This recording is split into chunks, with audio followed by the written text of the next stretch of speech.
There are 168 hours in a week. We go to church for 1 hour. What about the other 167? Cue this podcast. We're here to bring the church to you the rest of the week. I'm David Vogel, the Director of Communication here at Central Community Church. I'm Corey Brodel, the Director of Community. We've been to the 1 hour in church. Now welcome to the other 167.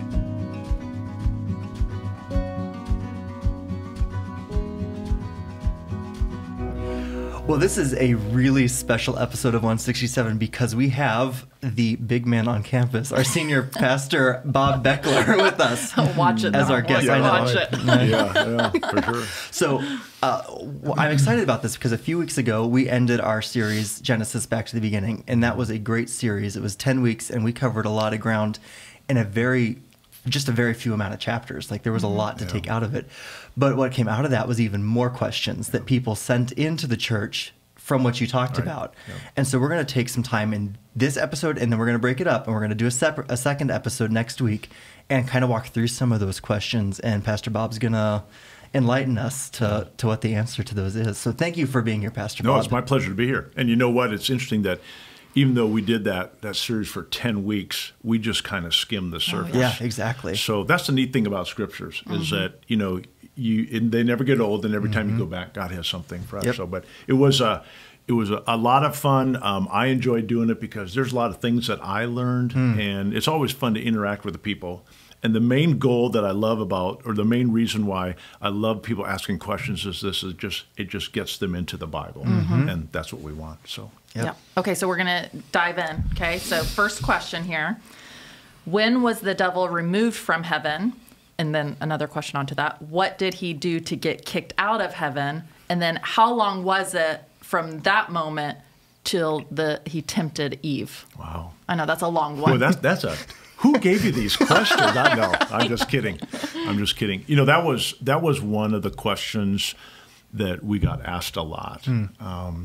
And you know, the Bible gives us the information that obviously God feels like we need to know and have, but it doesn't give us everything. And I think that's where our faith comes in. And so when we talk about the devil, the term that the scriptures refer to him as is Lucifer. And Lucifer was more of a title than it was that he's this bad person, okay?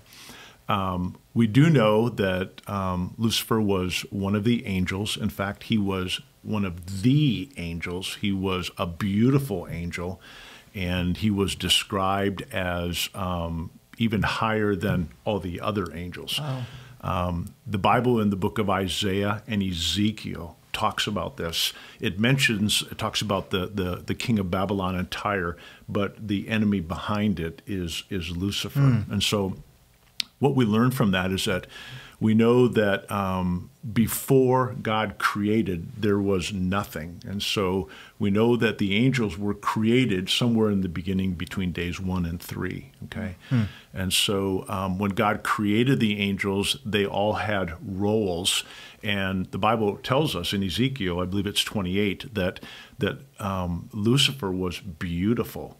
He was magnificent. The Bible refers to him even as the morning light at times. Wow. And Lucifer his job was to lead in worship. One of the things that's really interesting about this is that what took him down was the fact that he wanted what God had. And so it was ultimately pride that had got him removed from heaven.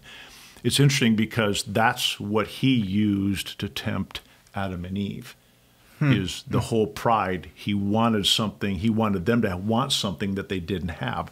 So he said to them, did God really say? And he said, you could be like him. Well, when the angels, when they worship God, Lucifer wanted that worship, and that's how he was removed then. It's interesting because, and I won't try and jump into the next question, but you know, another one of the questions I know we'll probably talk about is the gap theory, because this kind of has a little bit to do with that. And the issue is that there are some people that think that Lucifer had a lot to do with the gap theory. In other words, that the whole gap theory, which is between Genesis 1 and Genesis 1-2, is about the fact that when Lucifer was removed out of heaven. But all that to say, we'll come back and answer that, but all that to say is that we know that at the end of day 6, when God created everything, the Bible says he looked at everything he had created and it was very good. So we know that up until day 6 that there was no sin, there was no evil, because God said it was very good. So we think about what we think when something is very good. Imagine God, who is good, you know, he says something is very good. Kind of like when he created you. This is very good, right? Thanks. I appreciate that. Speaking of big heads. Yeah, there you go. But that whole idea here is so we know that everything was good and that there wasn't anything that had fallen from that point. Then after that, the very next time a date is mentioned in the scriptures is 130 years when Seth was born. So people ask, so when was it that Satan actually fell? When did Lucifer fall from heaven? And the Bible doesn't give us anything specific about that, but we would probably have to say that it would be anywhere after day 7 up to 130 years, okay? Most theologians will say they believe it happened after day 7 and before day 10.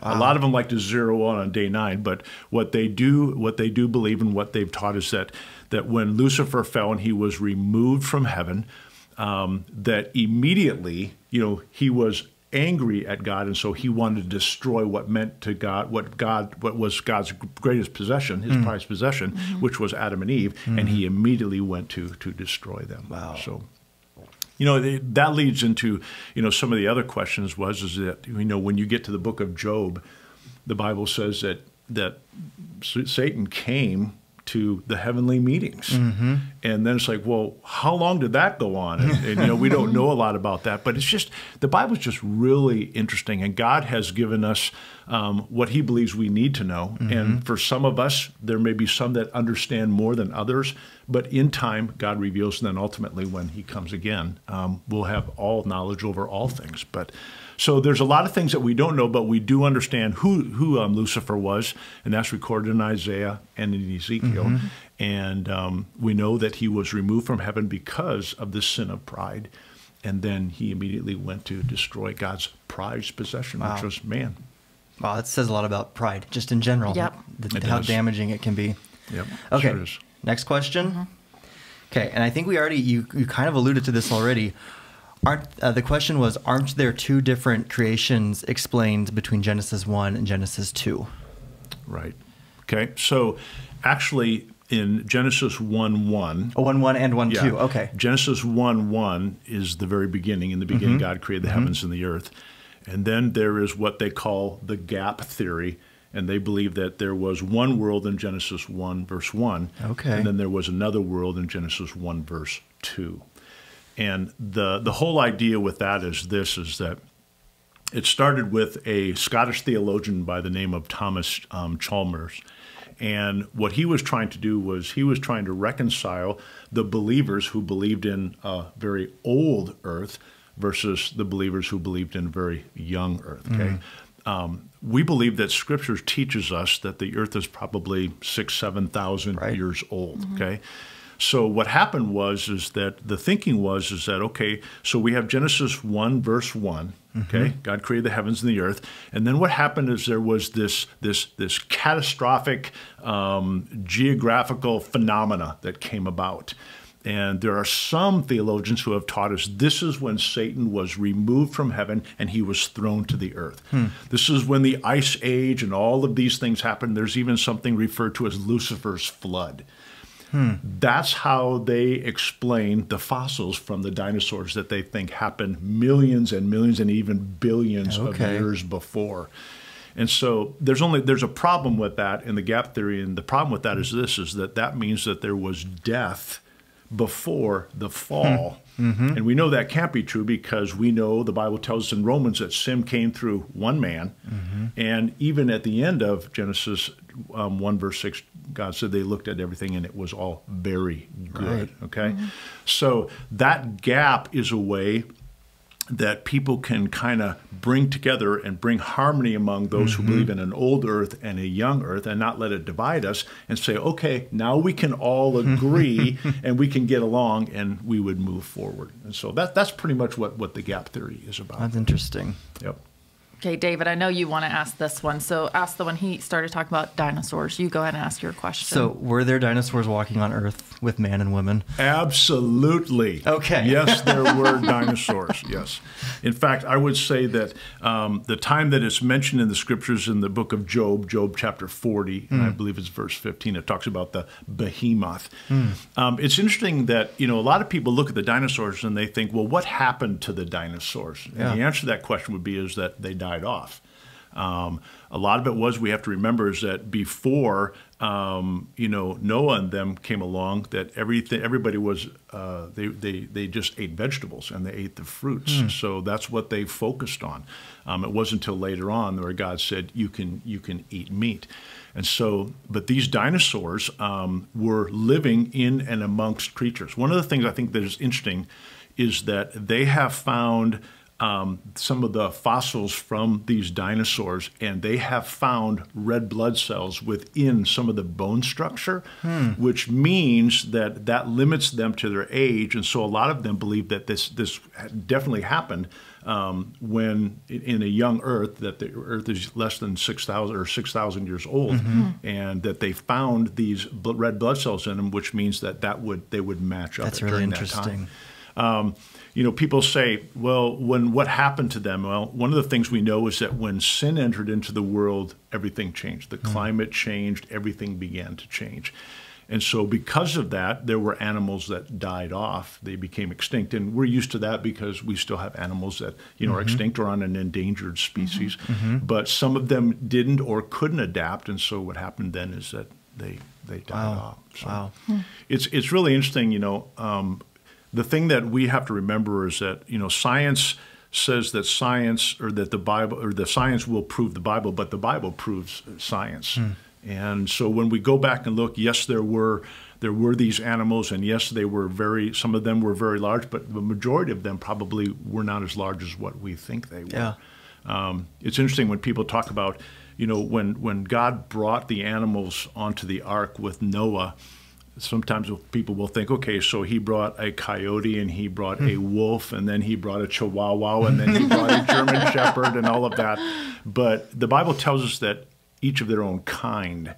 And so we have a dog and all of these different animals that come from the dog. It was the dog that went on to the ark. And so that just, and then we know that as the animals went to different parts of the earth, that because of, the climate and all those kinds of things, that they had to adapt and they changed. Wow. So that's one of the neat things about how God created our bodies is that we adapt to our climates and where we're at there. So, all right, let's talk about the garden some. Why did God place the two trees in the middle of the garden, and then was the forbidden fruit an apple? Very good. That's very good. That's one of the questions that probably was a question that I got the most. And I'm not sure how people came up with that, but obviously God had a reason. The Bible just doesn't say, hey, this is where they were, but we do know that the Bible tells they were in the middle of the garden. And the reason for that is because God gave Adam and Eve a free will. He gave them the opportunity to make a choice. God didn't create us to be robots. He created us so that we would love him of our own free will. I think about my kids or my grandkids. I don't want them to love me just because, I'm their grandfather. I want them to love me because they love me. And there's a relationship there. And that's what God created in us. And so what happened with that is that in the garden, we know that the trees were in the middle of the garden. And the reason is because that's where life happens. It happens in the middle of the garden. And so every day I think about this, that Adam and Eve were walking through the garden, and there they would be reminded, okay, there's the tree of the knowledge of good and evil, and there's the tree of life. And each and every day, like I think that we have each and every day, is I have a choice to make. That's the tree where I live life according to my own ways, and that's the tree where I live life according to God's ways, and I have to make that choice. Yeah. And so every day they were reminded about that, and I think that God did that because he wanted to be intentional. He wanted them to choose him, and that's what we have every day. I can choose to do it God's way, or I can choose to do it my way. Yeah. And too many times I put myself on my throne in my own life because I think I know best, and it never works out well that way. So that's why the trees were there. The other one was the word apple, right? Okay. Now that's kind of interesting because, I mean, I grew up believing that it was an apple. And if you were asking me why, because, and I'm going to date myself, but back on the flannel graphs, I'm telling you, those were so cool though. We should bring them back. Yeah, but there was an apple there. And so that's what I wondered. And so I always, when I got that question, I thought, you know what, I need to do some research on that and find out why it is that, well, the Latin word for apple is the same word for evil. That's interesting. And so what happened was as they began to interpret the scriptures, when they got to that point, because it's the two words are made by the same word, that's how we got the apple that they ate of the apple. Eve took a bite and gave it to Adam. Isn't that cool? Interesting, yeah. That's not the answer I expected. I know, but you can see how people come up with some of these, the ways they think or why they believe what they do, because, okay, well, that also means apple. That must be what it was. Wow, so that's cool.